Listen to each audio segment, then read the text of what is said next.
So it's 2026, and as most of you guys know, Arizona is in a complete buyer's market. The crazy thing is that I still see realtors listing their homes with cell phone quality pictures. And in this market, it's just not gonna cut it.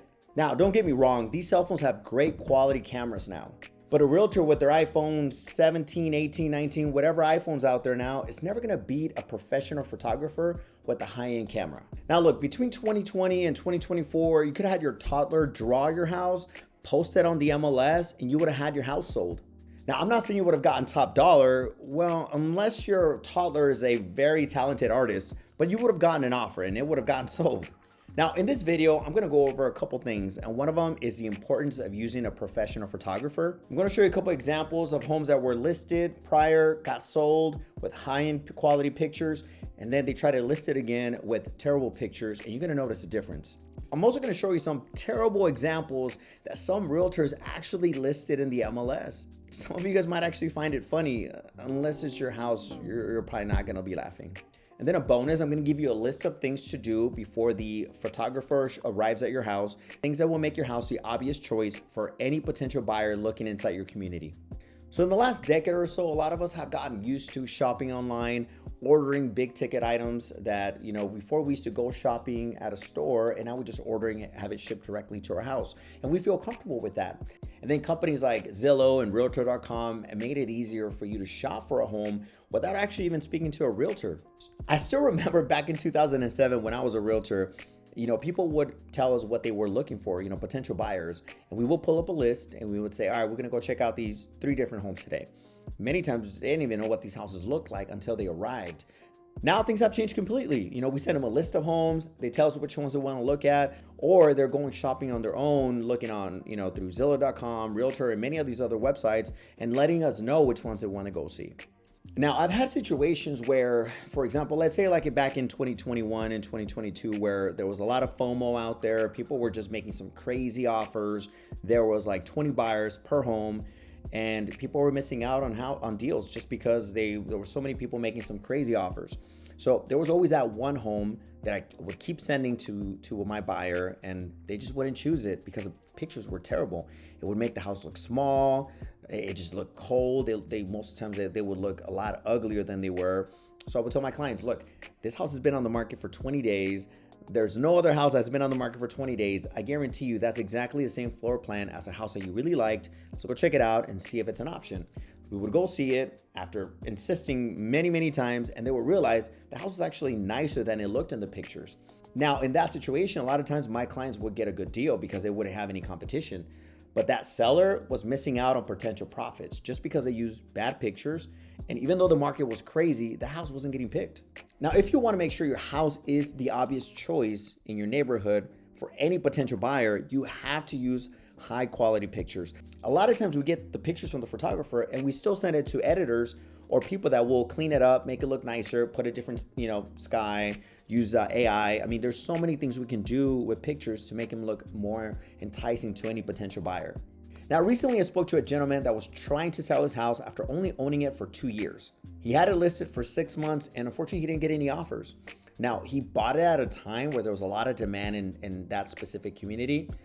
Probably paid a little bit more than the house was worth. I mean, there was a very small amount of equity in the house, and he put solar panels. I'm not sure why he did that. Now, when I started looking at his listing, I noticed one thing. When he bought it, the pictures looked amazing. I mean, as you can see right here, the pictures look very clear. The floor plan looks, nice and open. There's great lighting. There's no blurry pictures. I mean, it just looks very nice, warm, and inviting. All right, now let's look at his pictures with it for his listing. I mean, you can't even tell the color of the house. I mean, it looks different. When you look at the interior pictures, you can't really tell that it has a nice big open floor plan. The pictures look blurry, they look cold, it looks dark, there's no lighting, and that's because they used a cell phone most likely. So just comparing the two pictures, you can definitely tell the difference. All right, now I'm gonna show you a couple examples of just some terrible pictures. I don't even know why these realtors use them. I mean, if you can see right here, I mean, like these pictures, I mean, it looks like George of the Jungle lived there. I mean, I don't understand why they have so many plants and whatever they have going on here. But as a realtor, why would you use these pictures? Now, I understand there was a tenant here, and I can understand why you can't really tell a tenant, like, hey, put all these plants away or put them in the garage or put them somewhere else. I get it. But at the same time, if you have old pictures that show the interior of the house, use those. Or don't put pictures at all. Only put pictures of the exterior of the house, maybe certain areas where there's not so many plants, or edit them. Try to remove as many as you can. Or like these pictures. I mean, this looks messy. I mean, when you walk into, or when you look at pictures like that, it does not make you feel warm and fuzzy, like you want to live there, like you can see yourself, watching whatever favorite series you have going on right now, or just, watching a movie. You don't feel like that. You don't see yourself spending the holidays there with your family. It doesn't give you that feeling. And buying a house is a very emotional process. The realtor could easily edit these pictures and make them look nicer. I mean, it's so cheap right now to get them edited by AI, or having a company like Box Brownie just edit your pictures and make them look nicer. All right, and I have to come clean. I've done this too. Unfortunately, one time I was not able to go to my client's house, and one of the family members left their car in the front. So as you can see, this picture right here is with the car in the front.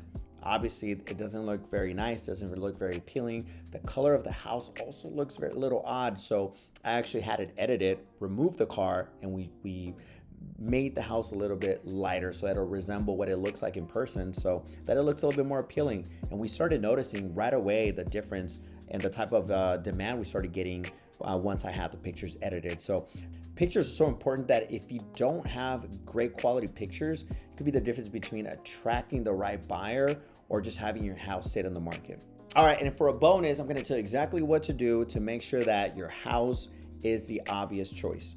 Now, I get it. We all have busy lives. We all have, things going on, kids, sports, family events, holidays, whatever you got going on. But if you're truly wanting to get top dollar for your house, I highly recommend you get these things done. First of all, clean the front yard, trim the bushes. If you have a light color home, do some pressure washing, or if you don't have a pressure washer, hire a company that will pressure wash your house. It's a lot cheaper to get it pressure washed than to actually get the whole house painted, and it will make your house look way better. Clean the front windows. I mean, you don't want pictures to show the front windows dirty, stained. It gives somebody the feeling that you don't have pride of ownership, and you probably have a lot of deferred maintenance. Declutter. Remove any furniture you don't need, any family portraits, whatever you have that would just make your house look smaller and cluttered, get it out of the way. Old magazines, newspapers. I mean, if you're a pack rat, just get rid of everything. Put it in the garage. Nobody cares if there's a bunch of things in the garage, because they know that if you're moving, you're probably gonna put everything in the garage, but your house needs to feel open. I mean, if it's almost empty, just with couches and just a couple of different pieces of furniture, that'll be perfect. It'll make your house look more open, more spacious, and just clean. The next one is clean your kitchen. Remove any items that even if you need them, like coffee makers, toasters, whatever you need, just remove it, at least for the pictures. And you can put it back on later, but make the kitchen look nice and open and clean and decluttered, because it makes a big difference when you see on the pictures that there's a bunch of things on top of the counters and it just looks crowded and dirty. All right, clean the backyard. I mean, if you need to get a landscaper because you have a lot of bushes, you don't have all the equipment, make it look nice. Even if you don't maintain it, I mean, obviously I recommend you keep it looking nice throughout the process until your house is sold.